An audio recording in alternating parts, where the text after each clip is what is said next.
बिस्मिल्लाहिर्रहमानिर्रहीम। मैं हूं आम शरी और आप देख रहे हैं आरिफ हमीद भट्टी यूट्यूब चैनल। अगर मुनासिब समझे तो सब्सक्राइब करें।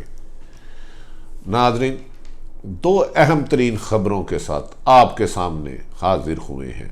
हस्बे मामूल भारत पाकिस्तान ने अफगानिस्तान का तालिबान और अफगान हुकूमत अमन मुआहदा करा दिया, जिससे भारत में मातम बिछ गया और उसकी आने वाली दहशतगर्द की प्लानिंग खत्म हो गई। दूसरी तरफ पीडीएम अपने फाइनल राउंड खेलने की तरफ जा रही है। लाहौर के 13 के जलसे के बाद दमादम मस्कलंदर के मूड में आ गई है।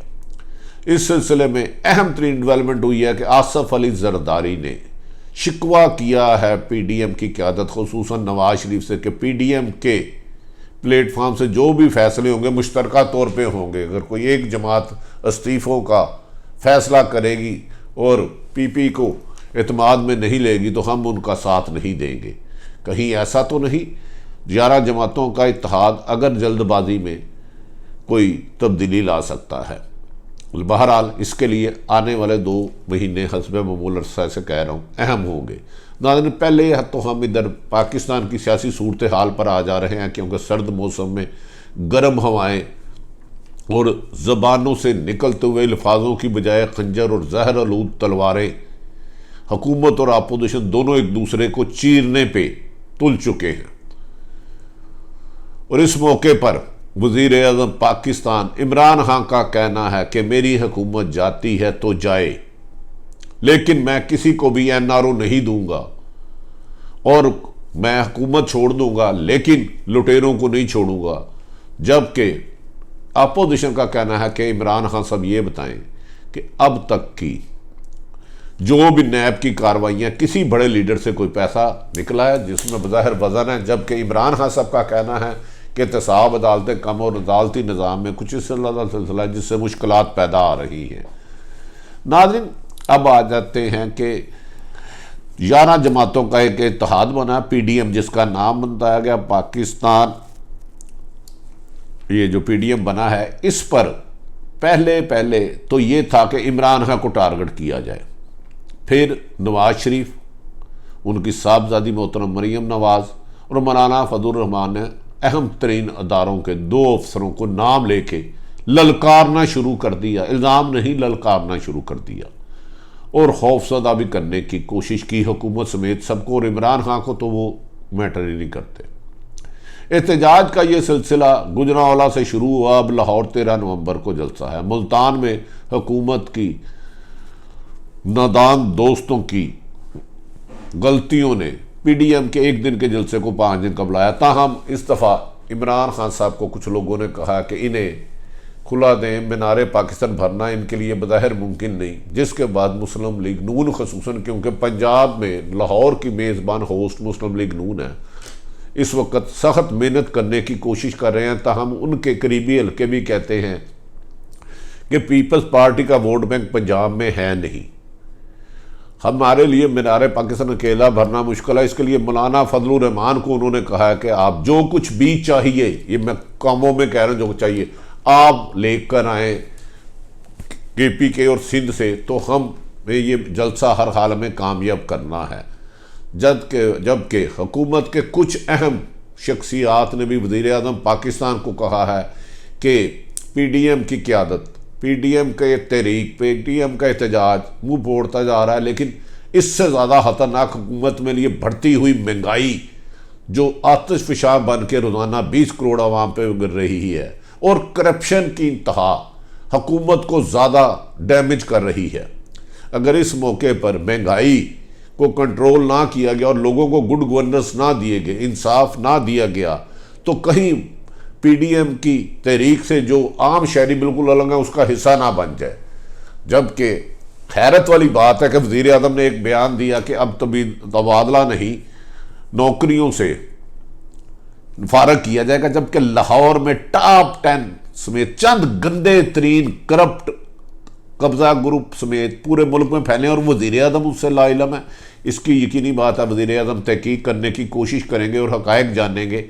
अगर वो सच ही में करप्ट और नाहल लोगों को फारग करना चाहते हैं तो ये अच्छा इकदाम होगा। इससे ब्यूरोक्रेसी न सिर्फ सीधी होगी बल्कि अपने फ़राइज़ अदा करेगी और महंगाई पर भी काफ़ी हद तक प्राइस कंट्रोल कमेटी से काबू किया जा सकेगा। नाज़रीन, मरियम नवाज़ ने कल रात एक अहम मीटिंग की और उन्होंने अपने चचा से जो उन्होंने तजवीज़ दी थी मोहतरम शहबाज शरीफ साहब ने कि मरियम बेटी इंतहा पे ना पहुँचो, नुकसान होगा, उसको भी कहा जाता है, अपने करीबी हलकों को कहा नहीं, चचा जेल में चले गए हैं, मेरे वालिद नवाज शरीफ मेरे साथ हैं और मैं भरपूर तरीके से इस हुकूमत को सिलेक्टेड और सिलेक्टर्स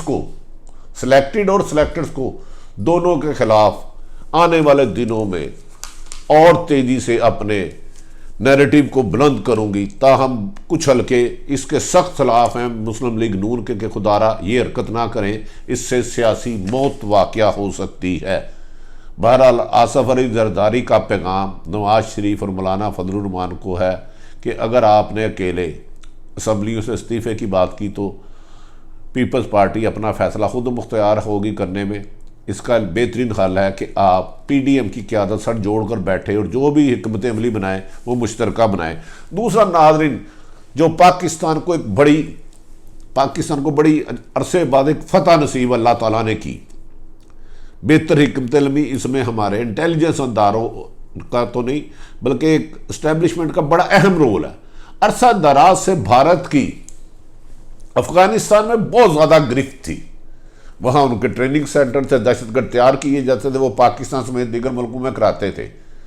कुछ अरसा कबल वज़ीर आज़म पाकिस्तान अफगानिस्तान गए और उन्होंने वहाँ की अफगान हुकूमत और तालिबान को मिलकर एक मुश्तरका एग्रीमेंट करा दिया।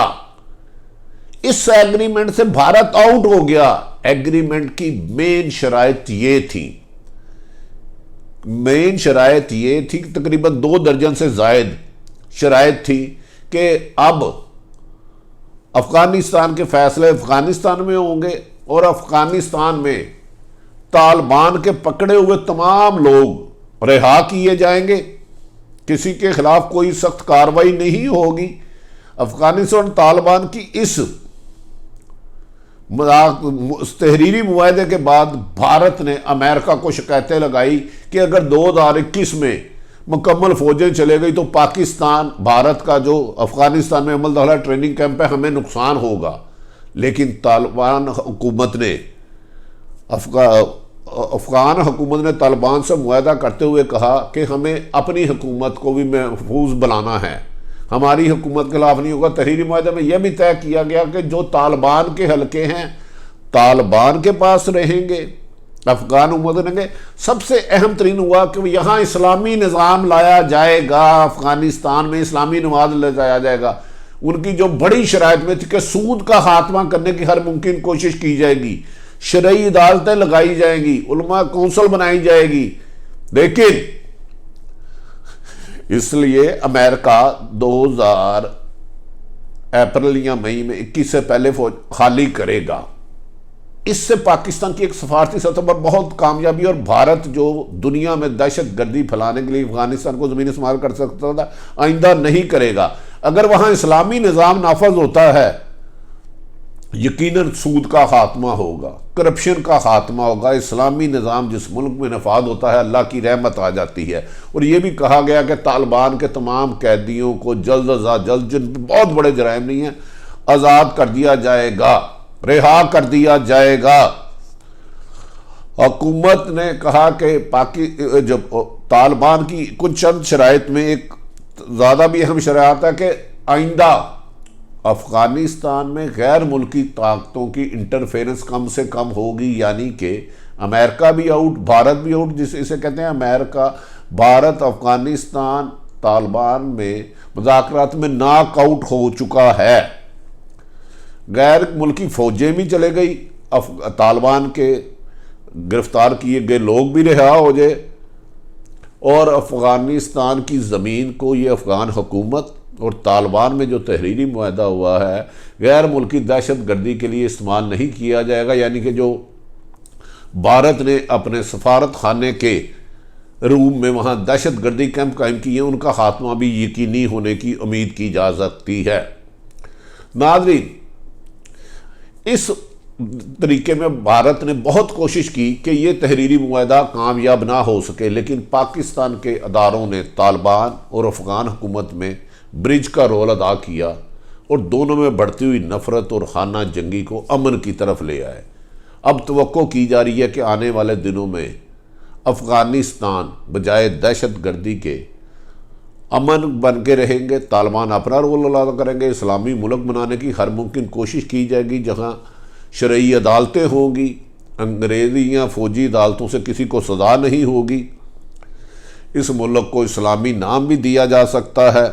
और उन्होंने कहा कि इस मुल्क के अफ़गानिस्तान में अफ़गान हुकूमत और तालिबान के मसाइल का ख़ात्मा और इस्लामी निज़ाम के नफाज से अफ़गानिस्तान जो मनशियात और दहशत गर्दी से ना जाता है, इसके बजाय एक अमन और पुरअमन मुल्क कराएगा। इस सिलसिले में दुनिया भर के ममालिक ने पाकिस्तान और अफ़गानिस्तान को मुबारक दी है कि वो मुआहदा जो अमेरिका 20 साल कोशिश करता रहा लेकिन अफ़गान हुकूमत और तालिबान में नहीं करा सका, पाकिस्तान ने वो काम कर गुजरा जो नामुमकिन था, जिसमें पाकिस्तान का किरदार काबिल तहसीन है। और इस पर हर मुल्क ने पाकिस्तान की कारकर्दगी को सराहा कि इस अमन से दुनिया भर में होने वाली दहशत गर्दी को कम से कम किया जाएगा।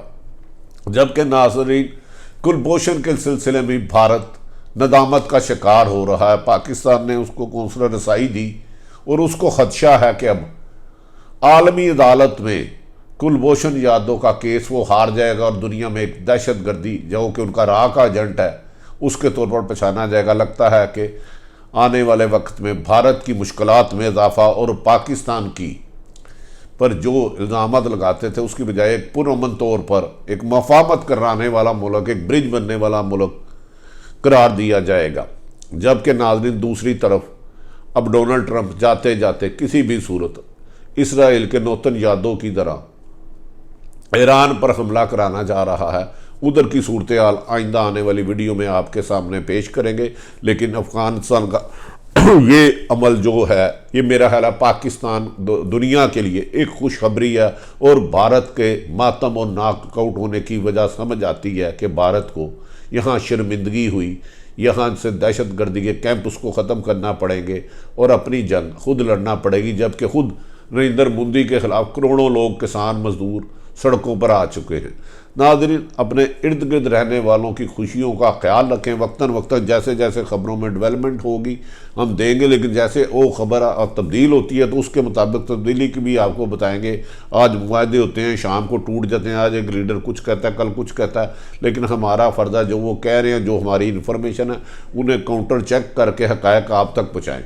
अगर अपने इर्द गिर्द रहने वालों की खुशियों का ख्याल रखें। अगर आरिफ हमीद भट्टी का यूट्यूब चैनल पसंद आए तो इसे हो सके तो सब्सक्राइब करें। पाकिस्तान जिंदाबाद।